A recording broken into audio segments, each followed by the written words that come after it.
Voici ce qui reste de la maison de la famille Traoré après le passage du feu. Le père, Mamadou Traoré, ses 2 femmes enceintes et ses 3 enfants ont tous péri dans l'incendie de leur domicile au quartier Air France de Mans. Un incendie qui, selon les témoignages recueillis, s'est déclaré dans la nuit du 2 au 3 mars vers 1 h du matin. À notre arrivée sur le lieu, les 6 corps ont été déjà emportés par les services des pompes funèbres. Quand il sortait, j'ai vu la flamme. Parce qu'on était venus nombreux. Il y a plus la flamme. Et on ne pouvait pas s'approcher, même la fumée.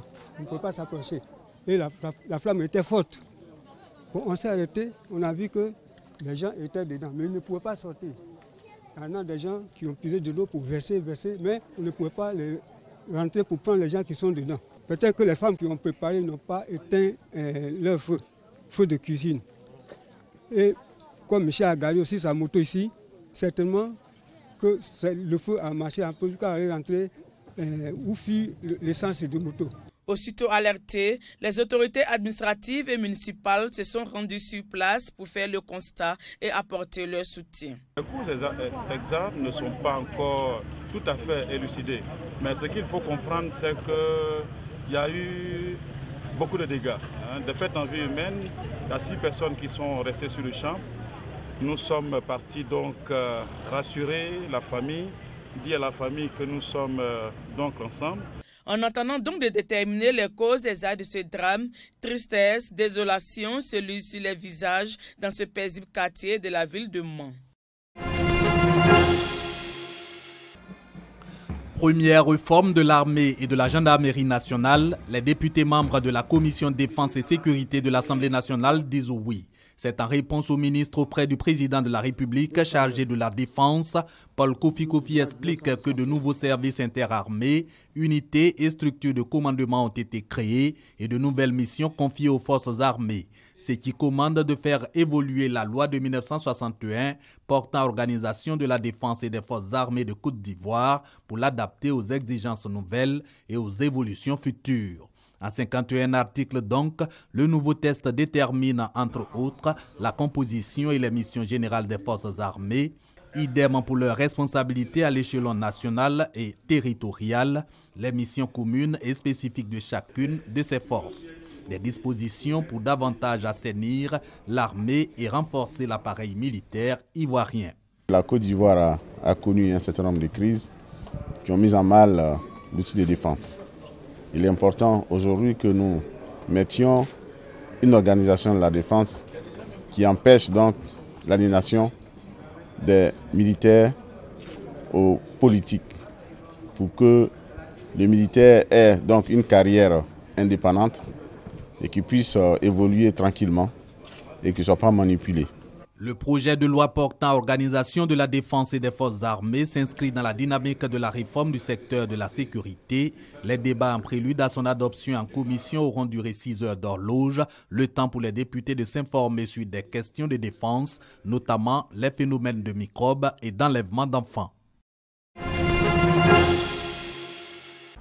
1959-2015, cela fait aujourd'hui 56 ans que le lycée technique d'Abidjan a ouvert ses portes.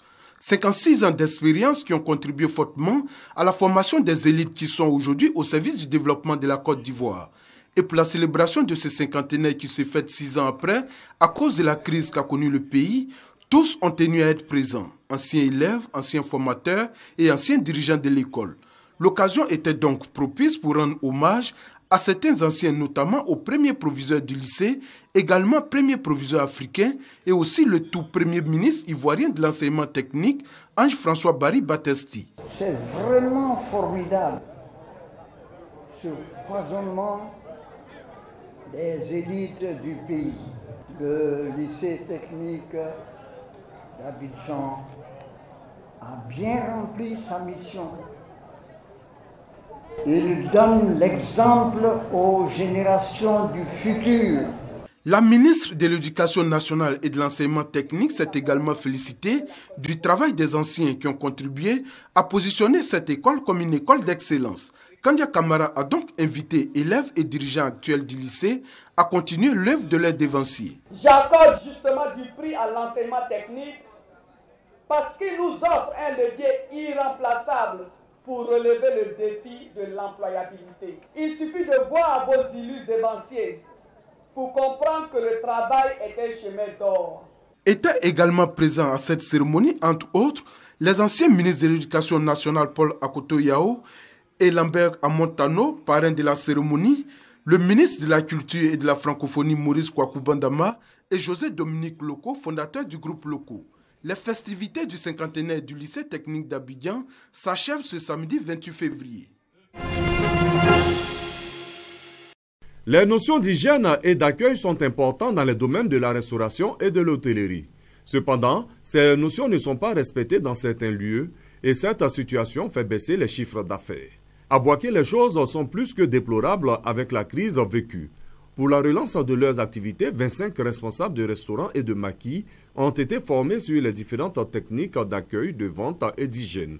Durant 3 jours, ces restaurateurs ont reçu les rudiments nécessaires pour améliorer la qualité de l'offre des services dans leurs entreprises. Des diplômes de fin de formation ont été remis aux bénéficiaires de cette formation. Nous, on faisait nos maquis sous manguier. Quelqu'un arrive, lui-même, il lave l'assiette et puis on le sert. Maintenant, ce n'est plus ça. Il faut apprendre, il faut savoir accueillir les clients. Ce n'est pas comme avant où c'est le client lui-même qui vient te dire Madame, pardon, il faut me servir. La direction régionale du tourisme et l'association des maquis et restaurants de Boaké se félicitent de la tenue de cette session de formation. Pour le promoteur de l'atelier, ce renforcement des capacités va redorer le blason du secteur de la restauration et de l'hôtellerie, terni ces dernières années. Si les visiteurs aillent dans un maquis ou dans un restaurant mal mangé, qui a eu intoxication alimentaire, si c'est chez Paul, quand il arriverait chez lui, il ne dira jamais que c'est chez Paul. Il dirait que j'ai mangé en Côte d'Ivoire et j'ai eu intoxication. Les restaurateurs de Boaké souhaitent voir se multiplier de telles initiatives pour le bonheur des clients. Le promoteur de la formation entend étendre ses activités à travers tout le pays. Le village d'Ebra en fête. Cette communauté villageoise dispose désormais d'un groupe musical. Un groupe dénommé la Fanfare de l'Unité. Sa sortie officielle a permis à la ministre Anne-Désiré Oloto de célébrer la réconciliation et la solidarité avec le peuple abouré d'Ebra. Une population qui s'engage pour le renforcement de la cohésion sociale et du vivre ensemble. La fanfare que nous célébrons, mesdames et messieurs, peut paraître comme un événement anodin, mais elle marque beaucoup plus aujourd'hui qu'hier le symbole d'une unité parfaite, un marqueur social, celui des peuples côtiers et plus singulièrement celui d'Ebra. Ebra vous présente sa fanfare, don d'un fils du pays, un fils de la région.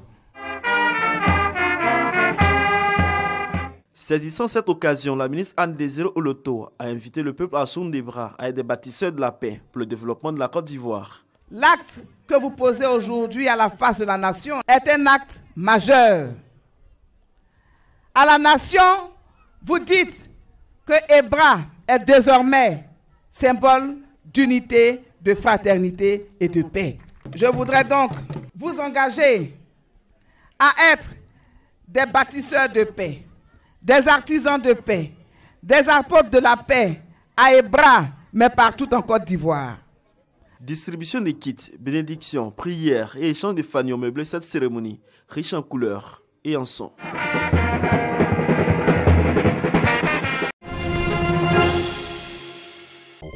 On le surnomme l'alien des abîmes, un spécimen rare de requin lutin, une espèce préhistorique a été pêché au large de l'Australie et remis à un musée. Ce drôle d'animal est considéré comme un fossile vivant datant de quelques 125 millions d'années. Jack a 25 ans. Il est beau, mannequin et amputé d'une jambe. Si vous portez de beaux vêtements, vous avez l'impression d'être beau, alors vous vous sentez bien.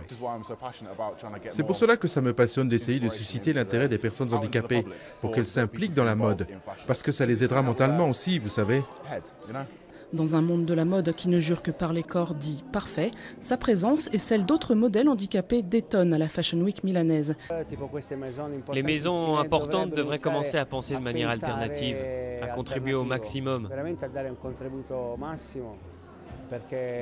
Parce que le monde est rempli d'handicapés, de personnes formidables, qui sont des gens juste comme nous, qui veulent apparaître. Regardez les chaises roulantes et les autres outils qu'ils utilisent au quotidien. Ils sont épouvantables. Il n'y a aucun relooking de leur design. Et ce serait sympa de commencer à penser à ça.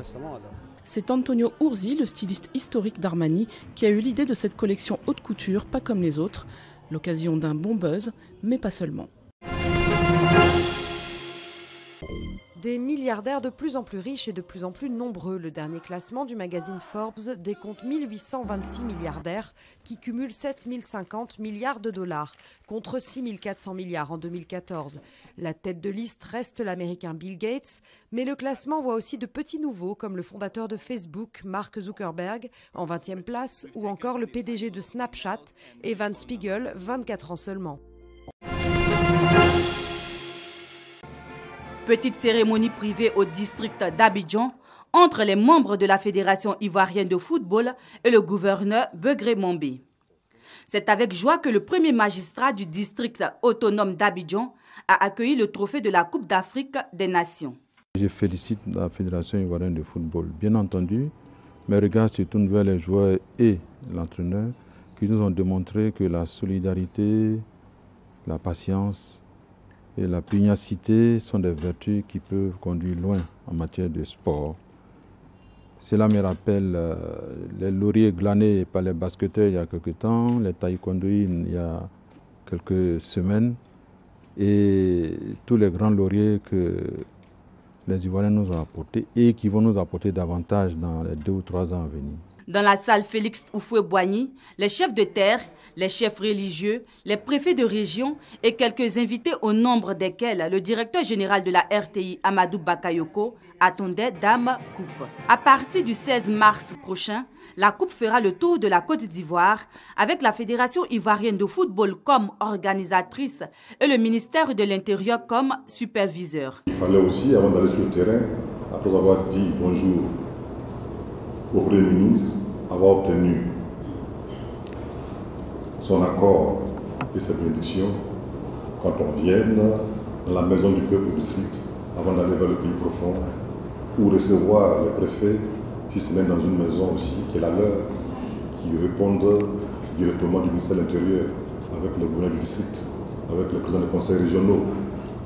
Nous sommes venus donc vous présenter cette coupe à vous-même, mais surtout avoir un travail technique avec messieurs les préfets, messieurs les conseils régionaux, pour que tout soit balisé et que la fête soit belle. Une séance de travail s'est donc tenue après la cérémonie entre le président délégué du comité national d'organisation de la présentation de la coupe, le corps préfectoral, les officiers supérieurs des forces républicaines de Côte d'Ivoire pour parler des structures et organes qui seront mis en place pour le bon déroulement de cette tournée.